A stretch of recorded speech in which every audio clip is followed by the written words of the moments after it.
in a dirty world. Dirty, dirty, dirty, dirty, dirty world. Talking clean in a dirty world. We just had a large customer who was using cotton mops to disinfect, actually wipe and disinfect. Well, that's not good. Yeah. Once we started talking about quad binding. Why is that not good? Well, quad binding was the big. And what does that mean? That it binds the quads. You got to explain these things. See? If you know it, you can shout it out. No, you're in the limelight. I want to show your intelligence. Yeah. Okay, I got you. I want to kind of jump over, guys, over to the application of chemistry and how we take it to the surfaces. And the other one I thought was interesting that came up this week was choosing between cotton and microfiber. And I thought it was interesting here as the article says, this is from 2016. Here we are, going on 7 years later. And the debate still goes on about, well, when do I use cotton? When do I use microfiber? So you got the chemistry side. Gentlemen, what do we think about this? I think it's kind of old news. But I mean, we don't sell many cotton mops. There are some people who still buy them, but most of our facilities, when we're talking about a serious facility, they're utilizing microfiber. It's interesting the arguments that is in that article about larger spills and things like that, and those are back 15 years ago when we started really selling microfiber. Probably 20 now. But 15 years ago, for sure, that was the argument. Like they would say, oh, I don't want to throw, like somebody gets sick. What do I do? Because it was all flat mops. But now they have looped microfiber and they have flat mops and you can make the process take care of all of those issues. When I read this, I'm thinking, okay, so why are we still stuck? And Bobby, you brought up a good point, mopping.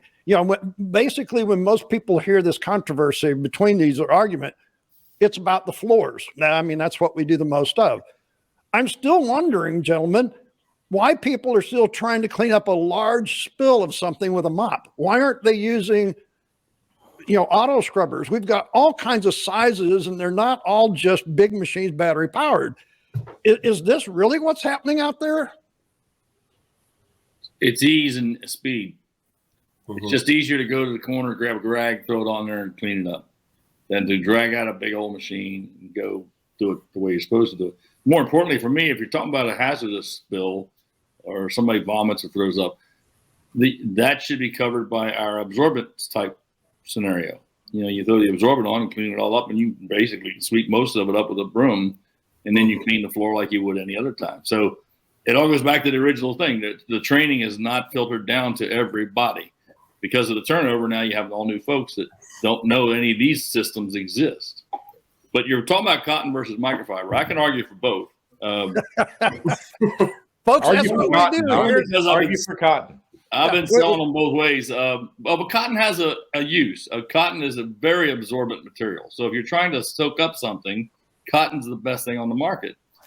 Microfiber will soak to a certain extent.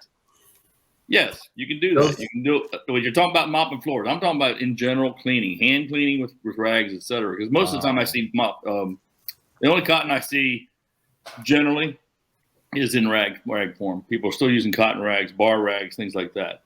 The problem, like any other system and any other industry, is the cotton comes in all different varieties, all different qualities. Some of the cotton that's out there, quote unquote, is a blend of something else, polyester. It's not even pure cotton. So yeah, one of the issues we've seen, and you're right, Don, because we just had a large customer who was using cotton mops to disinfect, actually wipe and disinfect. Well, that's not good. Yeah. Once we started talking about quad binding. Why is that not good? Well, quad binding was the big. And what does that mean? That it binds the quads. You got to explain these things. See?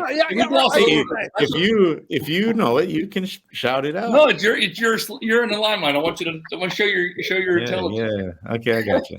But see, it's not releasing the quad. The quad's what does the disinfectant. It's not releasing this, binding it to the cotton. Exactly. But see, we gloss over those terminologies and we use big words and terminologies that we assume by now everybody knows. And I guarantee you, 99% of the people we talk to have no clue what we're talking about. We got to go back to basics and speak like you're not to be facetious, but we're talking to first graders in our industry. You know, they just came into school and they got to learn the ABCs.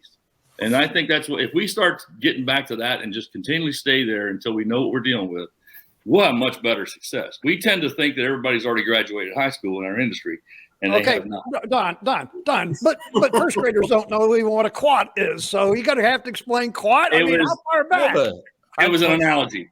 Much a higher thought of the world than Don does of people, I think. I don't have much. No, trust me, I deal with these yahoos out here, and some of them are not that intelligent. Come on, Javier.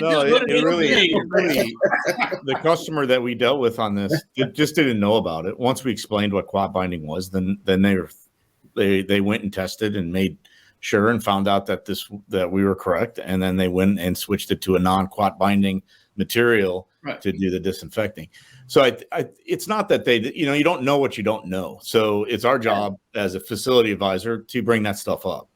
What I see is actually more on, if I was going to point out where the fail is, it's mostly on the sales side because we don't bring those things up.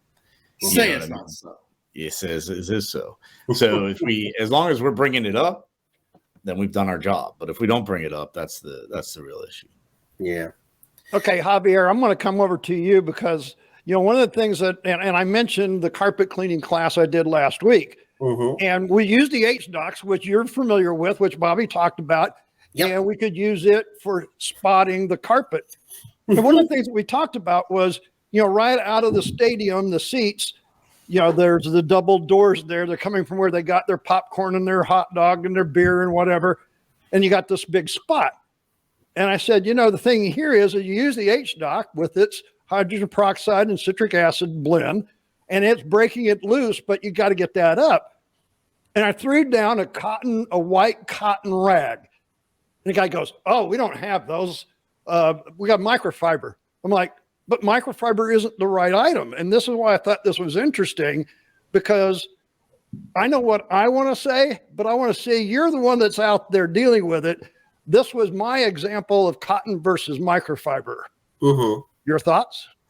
Well, it's true. I mean, it's getting the guy to understand. I mean, obviously, since they went microfiber all the way, they're thinking that microfiber all has one use, one like universal use or one particular use, which microfiber is fantastic. It's fine, and we use it too. I love it. It's not it's irreplaceable, but when you showed him that cotton towel, you're trying to get a point across to him that the cotton is useful for certain aspects. And then that's why it shouldn't be so shocking because, or at least he shouldn't be so shocked because, cotton is still used in our industry and it does have its purposes and it still works. Absolutely.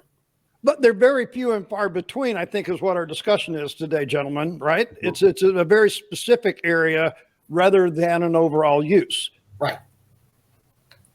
Well, again, you're talking cotton mops, cotton rags. Which one? Because I don't see very many. Unlike Bobby, because Bobby deals with a lot of schools, and I think schools probably tend to go the cheapest route, which is usually cotton. And inherently, that's what they've always bid and looked for. So it's been a struggle to get everybody switched over to that. I think for the most part, we've done it, but or the industry has done it a very good job of that. But we still see cotton out there being used by. Again, I go back to the happy homeowner who gets a job and decides they're going to bring in their supplies, and guess what they go? They go to the local store and bring in some cotton rags. Yeah, because cotton's much cheaper than microfiber. Typically, any restaurant you go to or any bar, everybody's got cotton rags. You don't see any microfiber there. And those are poly blends. They're not even all cotton because they got to be durable enough to take all the washings they give them. People that have a Centos service or something like that, they think they're getting cotton, or they even think they're getting microfiber when they get microfiber rags from the rental companies, and it's not a good quality microfiber. It's a blended product to withstand, has the durability of the washings. So it's a mess. Bobby, you want to chime in again before we leave this subject? Go, Bobby, go. Tell me how bad. No, I'm done. I'm out. Come on, talk about the salespeople. So again, I want to hear that part. Go ahead. I dare you. I just said what salespeople's jobs are supposed to do. That's right. We're supposed to be educating. Yeah, just bringing things up. I just like bringing things up. So I want to thank Jim Supply, our sponsor, where they have been improving lives with cleaning supplies since 1930. As Bobby mentioned, the festivals starting February the 23rd. We'll be doing it every 2 weeks until we get all 4 cities covered. Gentlemen, any parting words before we close the show out for today? Cleaningfestival.com. Looking forward to attending. I'm making a great 2023. How about that? Javier, where can people find you and get in touch with you?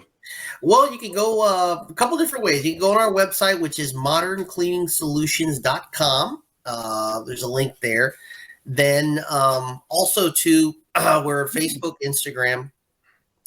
And then, of course, on our website, there's a link to the office, to our office number. Then, of course, it's call forwarded to my personal number and to my wife's number as well. So there's like 4 different ways that you can get a hold of us. But the best way is go green at moderncleaningsolutions.com. That's also our email. What is the service area that you cover over there, Javier? We do all of Tampa Bay. So we're primarily in Hillsborough County, but we will do Pinellas County and Pasco County. So we're Tri-County area. Our surrounding counties. Okay, Don Tracy. Yes. You can find me at Gem Supply. I'm on all the websites.